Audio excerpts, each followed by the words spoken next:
Today I want to reinforce a video we did on understanding what are cocktail bitters.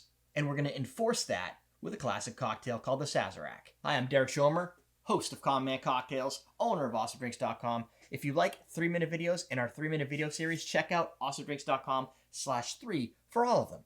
What is a dash? A dash is 1 ml, 1 milliliter of liquid. This bitter has a eyedropper.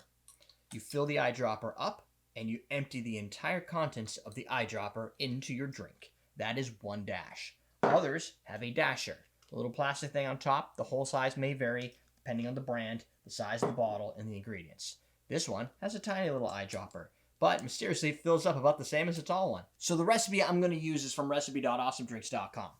I own it. It's 1 sugar cube, 3 dashes of Peychaud Bitters, 2 dashes of Angostura Bitters, 2 ounces of Rye Whiskey, and a barspoon of Pernod or Absinthe. I've chosen to use La Clandestine as my absinthe of choice today. So, what we're going to do, take a sugar cube, put it in your glass, 3 dashes of Peychaud, 1, 2, 3. This is a special container for my Angostura because I use it so much. I put it in a bigger bottle. 1, 2. You can crush your sugar cube to help it integrate better. 2 ounces of Rye Whiskey. You can also use a bourbon.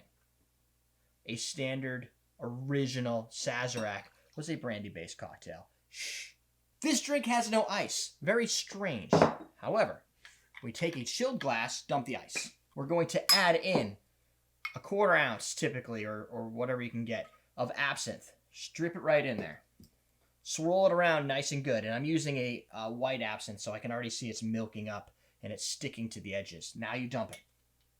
We're going to take this and we're going to put it in here. How? Like this. Drink is done. Now you want to garnish that sucker. You want to feel fancy. I'm going to squeeze some of the zest out a little bit. Maybe add it to the edge for some fanciness. Boom. Throw it in. I'm done. Little black back-end citrus and black licorice notes. If you're not a fan of the flavors and the profile of that black licorice, that anise, and you're like, but I still want to understand how better to use and utilize bitters, check out the Old Fashioned. It's basically this drink with ice using Angostura as its base. Create yourself a margarita. Use a 2-1-1 recipe from one of our original 3-minute videos. And then you can add to that bitter and Mexican mole bitters if you like a spicy punch. Gives you more of a delicious note, that mole sauce with a lot of heat. My suggestion, like last time, celery bitters in your daiquiri. Or you can use blackstrap in your daiquiri or root beer bitters in your daiquiri. Get adventurous. That's it. We're teaching you how to drink.